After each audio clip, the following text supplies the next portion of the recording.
र यसको चाहिँ फुल्ने बेला भयो। अलिकति अनौठो गरिँदैछ अहिले।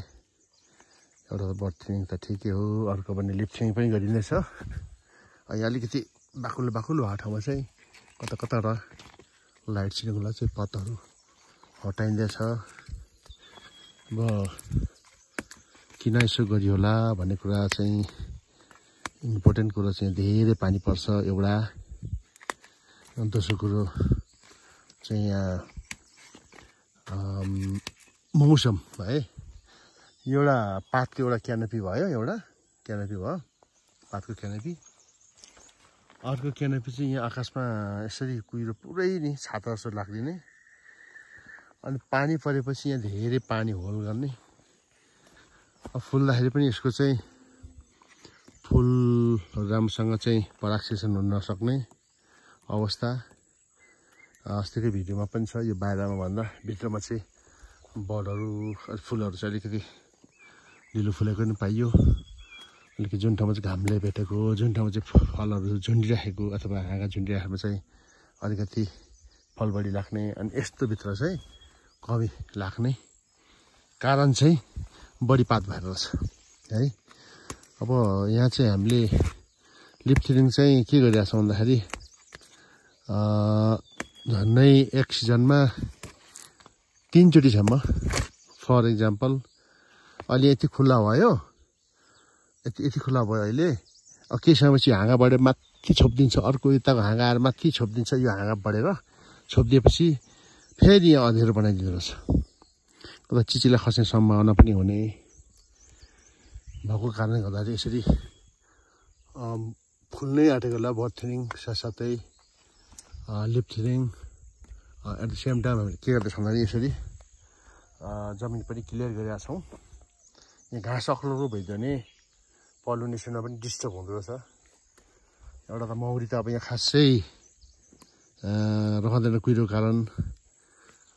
फेरि पाँचतिर चाहिँ फेरि माथि गुरुवाले छेउछाउ भनेको त झन्डै 36 मिटर होइन, 34 मिटर 3 मिटर छेउछाउ पनि भएको पाइयो। त्यो चाहिँ कुहिरै नलाग्दो रहेछ क्या हो।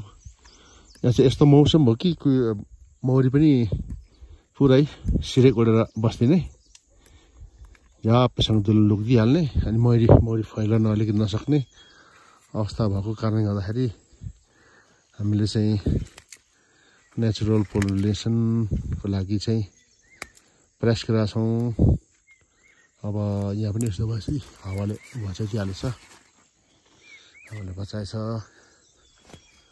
अब यहाँ उत्पादन गर्नको लागि चाहिँ निकै नै प्रयास गर्नुपर्ने भएको कारणले गर्दाखेरि लगभग 12 वर्ष जति चाहिँ स्ट्रगल गरियो। त्यस पछाडि चाहिँ अहिले यसो गर्दा हुने रहेछ भन्ने कुरो चाहिँ थाहा पाएको कारणले गर्दाखेरि त्यही मुताबिक यहाँ फार्मिङ प्र्याक्टिस गरिराखेको छ।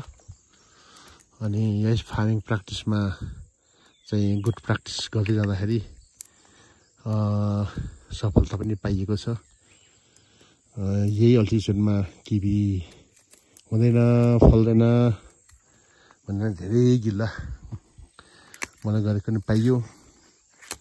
तर अहिले आएर यो चाहिँ हुने रहेछ भन्ने खालको चाहिँ एउटा रिजल्टले बताएको छ र गरिँदैछ।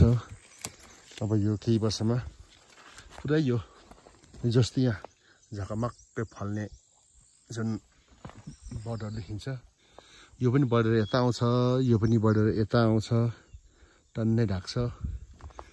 हामीले यहाँ तर अनौठो कुरो चाहिँ पात चुटायो। पात चुटाएपछि अब यसको खाना बनाउने नै सकिने भयो भन्ने खालको चाहिँ हुने भयो। तर थोरै चुटाउनु सकिने कुरो चाहिँ हाम्रो विज्ञ सरहरूसँगको छलफलमा थाहा पाएको कारणले यसरी फाटाफुटा लिप थिनिङ अलि नै सुरु गरियो।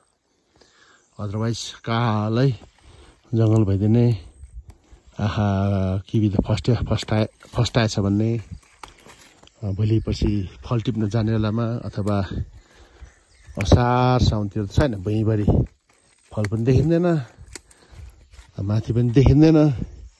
के अन्त कहिले कुहियो झर थाहा पनि हुँदैन। छेउछेउमा अलिकति हावा खाएको ठाउँ लाइट छिरेको ठाउँतिर चाहिँ मजाले फलेको चाहिँ देखिन्छ। यसरी झुन्डेकोमा चाहिँ यस्तोमा चाहिँ जिरो नै हुन्छ लगभग है। अब यो केही समयपछि सबै हाँगाबाट फेरि छोप्छ, फेरि यसमा चाहिँ अलिकति अग्लो अग्लो मान्छेको काम हुँदो रहेछ। होचो मान्छेहरू चाहिँ गाह्रै हुन्छ, तर थाक्रा लाउँदाखेरि यस्तै फलामको थाक्रा लाउँदाखेरि यो चाहिँ 8 फिटको हो, 2 फिटभन्दा अढी फिट तल गाडेको छ, 6 फिट हाइट छ। यहाँ परुलाई सिस्टमले बनाइएको छ। तर हाम्रो साथीहरूले आफ्नो हाइट हेरेर अलिकति योभन्दा होचो पनि योभन्दा अलिक होचो पनि बनाउनु भएको छ। 6 फिट हाइट राख्नु भएको छैन, त्यो पनि गर्न सकिन्छ रहेछ है हजुर।